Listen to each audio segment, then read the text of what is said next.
teman-teman Surabaya Pos. Ini teman-teman UNER yang memang kebun kita menjadi kebun risetnya UNER. Kemarin Bu Rektor, Bu Nyoman ya, MOU sama kita ke sini ya.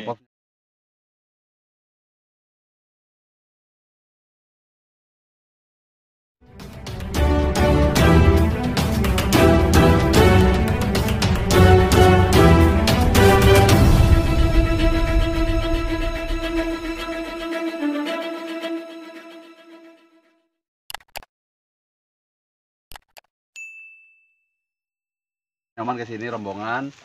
MIPA UNER memang MIPA apa? MIPA biologi. Ya? Biologi. FST ya. FST MOU sama Dudura 4 sehingga kebun ini menjadi kebunnya risetnya UNER resmi. Ini anak-anak S2 ya. Ini S2 nggih. Anak-anak S2 sedang riset tentang macam-macam di sini, terutama durian ya. Ini sekarang apa risetnya, Mbak? Ini untuk analisis vegetasi, analisis air, analisis biologi tanah, nanti ke Bukit Embak untuk ya, untuk air ya. Kemarin seharian di laut. Oh, ya, luar biasa. karena ini ada yang dari kepulauan, ini dari Sulawesi, ya? Dari Nusa Tenggara. Selama ini kan online, makanya saya minta 2 hari. Ini besok sudah ada yang kembali. Makanya 2 hari ini penuh. Ya, seharian kemarin di laut, hari ini di terestrial untuk sungai dan laut. Ya, di laut milih laut. Kemarin di Surabaya, jadi mulai dari Kenjeran sampai ke Monjaya ya. Monjaya. Oh, naik perahu. Naik perahu. Jadi saya tidak izin humasnya UNER, Mas Bes.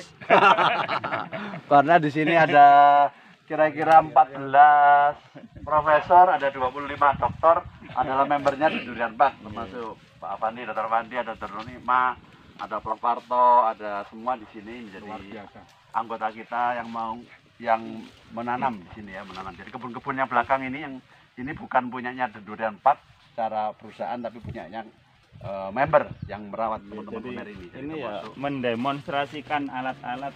Ya, ini UNER rutin di sini untuk riset dan diskusi, termasuk mengabdi kepada masyarakat.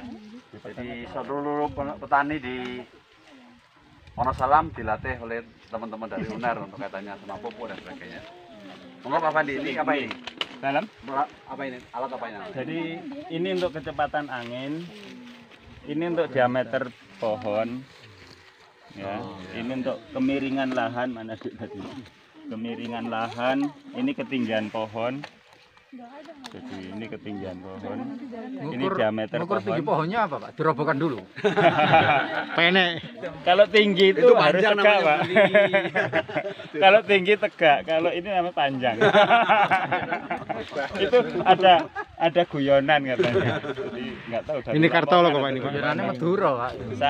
Saat Pak Habibie kunjung ke daerah, itu kan ngetes upacara kan dulu. Siapa yang bisa ngukur tinggi tiang bendera? Manjat Pak, manjat bawa meteran. Katanya, kok terlalu sulit? Ini kan ada alat dirobohkan. Loh, kalau itu bukan tinggi Pak, itu panjang. Jadi ini. Jadi di sini skalanya kan tergantung tinggi pohon. Jadi di sini ada yang skala 15, ada 20, ada 25. Artinya persyaratan itu semakin tinggi pohon, ini nanti diukur dari jarak ini 15. Sudut, pakai sudut gitu ya. Jadi misalnya pohon sedang, ini jarak 15 berdiri, kemudian proyek ini dilepas. Pakai rumus apa? Segitiga itu, Ran? Iya, resepnya itu. Terus ini kan ada patoni. Jadi nanti dibidik di sini ada dua panah itu persis di ujung ini ditembakkan. Nah, nanti akan terekam di sini. Langsung sini ada ditambah dengan tinggi mata ini. Tinggi pohon. Nanti 20 mundur lagi kalau pohonnya lebih tinggi kan gitu. Capaiannya di display itu Pak ya? Nggih, jadi langsung ini dilepas lagi jarak 20 karena pohonnya tinggi ya nanti ditembak. Jadi nggak boleh mengukur pakai meter.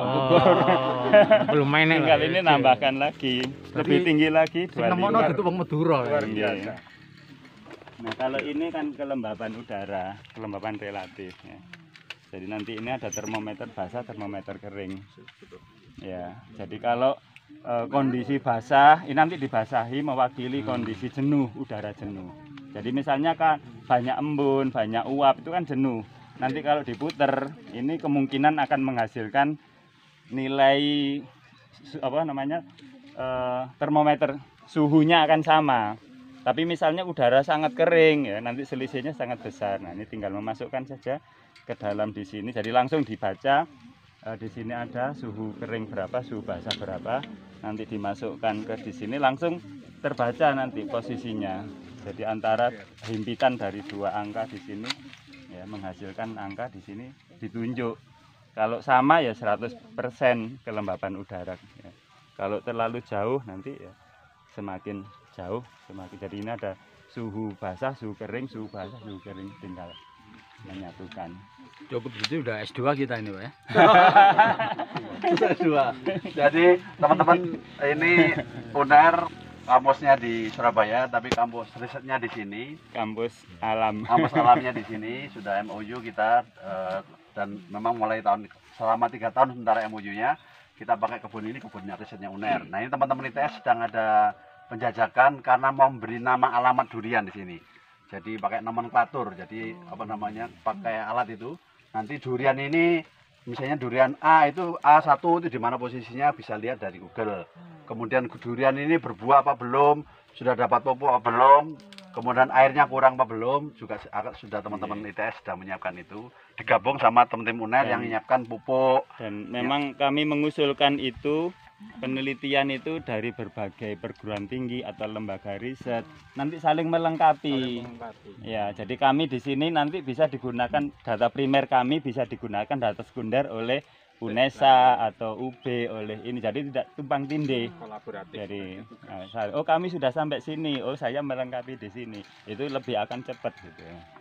Jadi nanti masing-masing durian itu punya data sendiri-sendiri. Ya. Nggih. Arahnya ke sana. Nah, ini yang rencana di UNER ini nanti kan akan menginventarisasi keanekaragaman durian lokal Wonosalam dari pendekatan genetik, dari pendekatan morfologi, dari pendekatan ini organoleptik ya. Apakah ada kesamaan antara genetik itu dengan morfologi, genetik dengan rasa ya kan? Itu yang sekarang lagi dibahas ini. Nah, nanti masing-masing pohon itu ada barcode-nya sehingga bisa nah, masing-masing bisa berperan di dalam rumah ya pohon ya, namanya pohon itu UNER di mananya, UB di mana, ITS di mana. Tumbuhnya di tempat yang tinggi tapi mendapat panas gitu ya. Durian. Macam-macam ya. Jadi durian ada macam jenisnya, Mbak. Iya. Ada yang jenis di tempat dingin, ada yang di pinggir laut bisa, tapi jenisnya berbeda. Jadi di sini ini mencoba sekarang ada kira-kira 14 jenis durian sudah ditanam di sini ya. 14 jenis mulai dari yang dari Papua, mulai dari Bangka Belitung, semua oleh Profesor Reza, konsultan kami di sini, mencoba ditanam semua. Nah ini dikawal teman-teman UNER untuk diriset tadi Ibu. Ya. Kami nanti akan melengkapi data. Panasan itu kan ada Kalau macam-macam Betul duriannya. varian ya. Kalau informasi kan seperti dari masyarakat gitu ya. Saya Pak, buruan saya itu ada di daerah ini. Kenapa? Karena di situ tuh manis ya. Kalau misalnya di DDP ke atas itu kurang, misalnya kan seperti itu. Pahit. Iya. Di sini pahit. Ketinggian kan gitu, ketinggian. Nanti ada yang ngomong, "Pak, yang miring dan yang datar itu rasanya berbeda." Ya. Gitu, Nah, nanti sisi ilmiahnya itu yang kami berusaha mengungkap. Kenapa kok miring itu? Apakah Itu belum dengan ada miring? penelitiannya itu. Belum ada. Saya Laporan belum ada. belum Jadi menemukan. selama ini asumsi saja. Asumsi. masyarakat. Nah, itu kami Iya, mengumpulkan dari informasi dari masyarakat. Ya. Ini ya. Udah kebiasaan. Ya, Jadi sehingga perguruan tinggi berperan itu, Pak. insya Allah Iya, nanti iya, berperan. data yang 100 hektar, nggih, Ustadz nggih, Ya. yang rencana 100 Jadi kita hektar ini itu 10 akan hektar di- punyanya di Durampak, punya kami. Yang 100 hektar punya masyarakat gitu Pak Nunung. Iya. Jadi kita mau ada plasma dan inti kayak model itu ya. Jadi masyarakat selama ini juga dididik oleh teman-teman UNER, di training Nah, di sini. karena ini adalah tim ekologi, Ya. itu nanti akan mengiringi perkebunan durian yang ramah lingkungan. Ya, sehingga nanti terus di data keanekaragaman biologinya, serangganya dalam perkembangan ini. Oh, ternyata dengan perkembangan ini serangga-serangga penyerbuk semakin banyak atau berkurang gitu. Ya. Nanti hewan tanahnya ya diteliti, mikrobiologinya diteliti, kualitas tanahnya diteliti. Itu yang dalam benak kami itu terus ngikuti jenis-jenis burungnya ya. Nanti tiap tahun ada apa? Data itu diikuti secara terus-menerus. Jadi nanti for the future, oh ya, Oke. for the future untuk kedepannya ini akan sangat terkenal tempat ini karena semua ada data. Ya, Iya. data. Kemungkinan tadi dari Jepang, dari Korea, dari mana-mana insya Allah. Termasuk ini sangat mudah ya untuk mengenali ini dengan menggunakan apa aplikasi ini ya, Aplikasi. apa Google Lens ini. Tetapi kan penting juga menghasilkan suatu katalog buku sehingga setiap spesies di sini nanti ada gambar detailnya, ada deskripsinya, ada itu juga yang kami bayangkan karena di timnya apa Ustadz ini kan punya tim penulis handal. Nah kami punya informasi Penulis keilmuan. Semua itu penulis Iya, jadi Saya handal ini jepit. apa gini ya. Jadi tanya, oh ini nama daerahnya apa? Alang-alang ya. Nama latinnya Imparata cylindrica. Deskripsinya seperti Seperti ini. saya tadi lihat di situ ada Ekologinya. Miana. Miana Iya. itu kalau di Surabaya kecil-kecil segini, tadi Miana itu bisa besar gitu. Nggih, jadi karena itu namanya kan plastisitas ekomorfik. Jadi Iya. dengan ekologi berbeda, morfologinya berbeda. Beda. Ya, jadi termasuk sifat-sifat. Mbak Nunung kan komisi B, Iya, komisi B, komisi B. DPRD Surabaya. Surabaya. Ya, jadi yang saya bayangkan itu Nanti bagaimana arahnya ke sana nanti ya. Iya. jadi Artinya ada nanti katalognya nilai siapapun. ekonominya akan tinggi. Ya.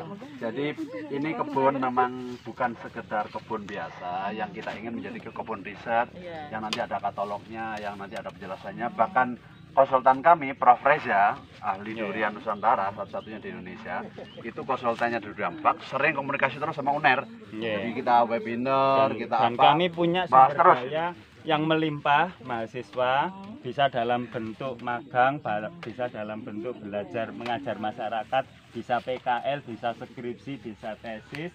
Ya, untuk yang magang nanti kami menugaskan satu mahasiswa selama 6 hari, misalnya Anda hanya familia asterasi saja. Ya, nanti jenis-jenisnya, fotonya detail, deskripsinya itu per bagian. Nanti Anda rumput-rumput dari familia tertentu saja kan itu. Nanti akhirnya menjadi satu data yang lengkap. Tanahnya semuanya. Oke, nanti. termasuk nanti lichen ini lumut kerak ya. Ini ada jenis apa saja, bentuknya apa. Saya pernah kerja di perusahaan Jepang. Oh, nggih. Otomatis media. Sampai yang sudah saya bayangkan itu antara yang setinggi mata dengan yang di sini itu terwakili atau tidak. Karena orang berkunjung kan tidak harus melihat yang di atas. Di sini nanti keterwakilannya berapa persen. Ternyata semua yang tinggi mata itu juga mewakili keseluruhan, ya nggak usah meneliti yang di atas, cukup dengan Yang mengecewakan hari ini kunjungannya adalah tidak ada duriannya. Mengecewakan karena musimnya sudah lewat. Jadi musim durian itu hanya bulan November sampai Maret akhir. Itu kalau sini ini satu pohon yang sebelah kiri saya itu kemarin sekitar 250 buah. Oh, posoan nih wingi apa? Terus tapi tahun frozen sebagian ya. Terus sudah habis. foto bareng Monggo ya. Mas Yusron, gantian nanti. sedikit aja. Ini castingnya kebun ini kan kebun riset ya untuk saat ini. Dari perspektif manajemen durian, apa yang nanti outputnya yang diharapkan dari bisnisnya mungkin?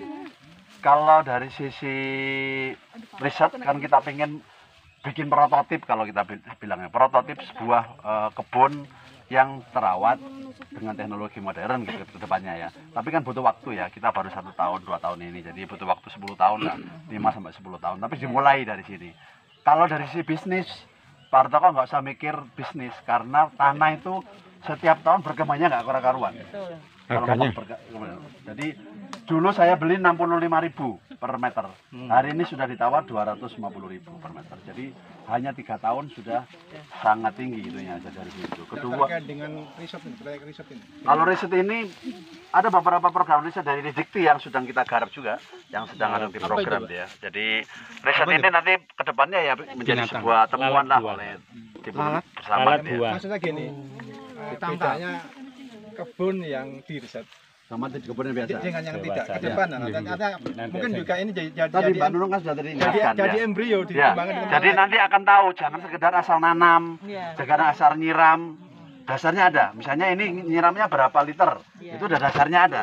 Oh ini kelembapannya sekian, jadi nyiramnya sekian. Termasuk pupuk yang tadi Bapak lihat di sana ada pupuk cair yang dari UNER itu pakai pipa kan sekarang, pakai pipa ke atas itu semua juga ada ukurannya. Oh karena tadi setiap durian juga beda-beda.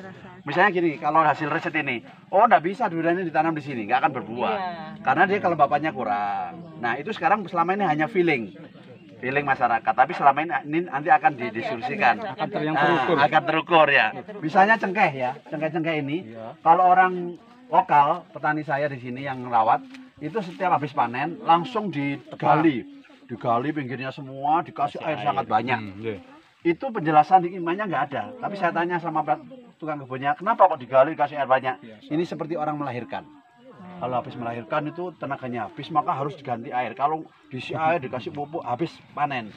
Tujuannya apa? Tahun depan dia akan panen lagi besar. Nah, tapi kan ilmunya nggak ada.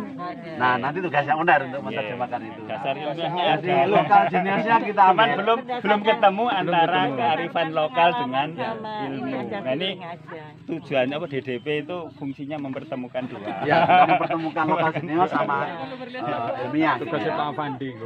Ya, Pak Fandi, ya. Seperti ini kebetulan sudah saya ambil dari pohon mangga saya. Ini lalat buah.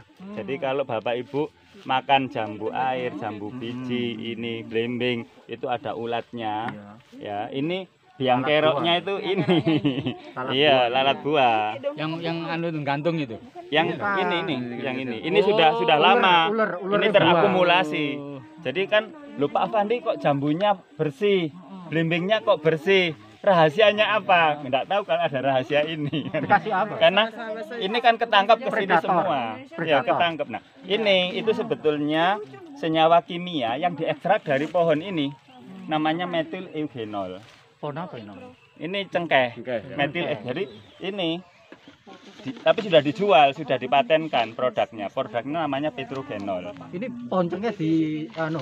Ini Grasian jadi pohon penelitiannya gini, jadi antara jantan betina untuk komunikasi kawin ini kan menggunakan hormon.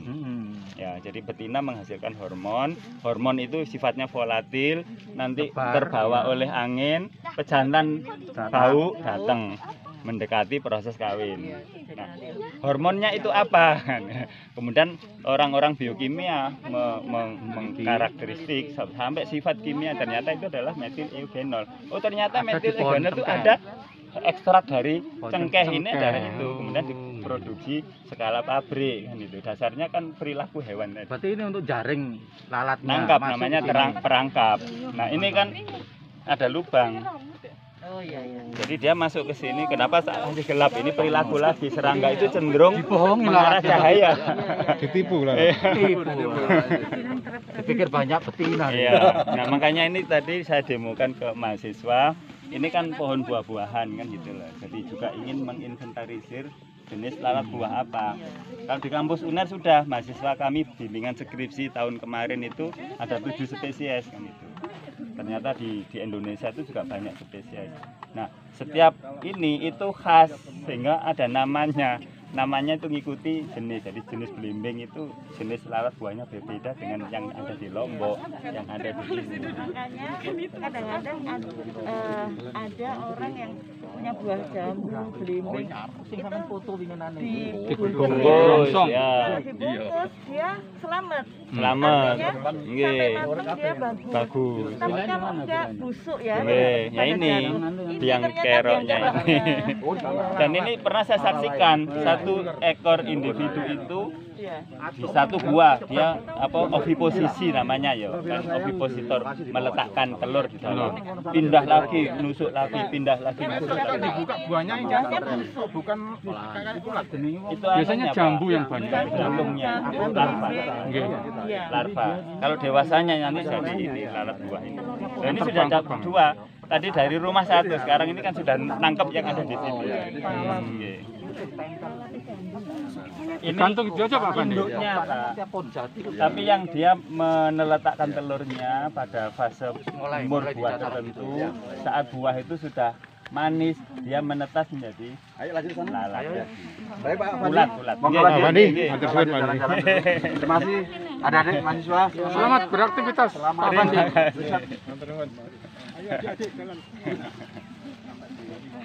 Ketemunya di sini ya.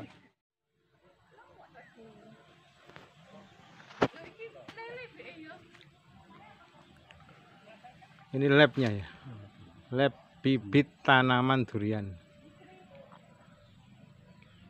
Setelah mendapat penjelasan dari Pak Fandi, Kita semakin beriman kita semakin beriman.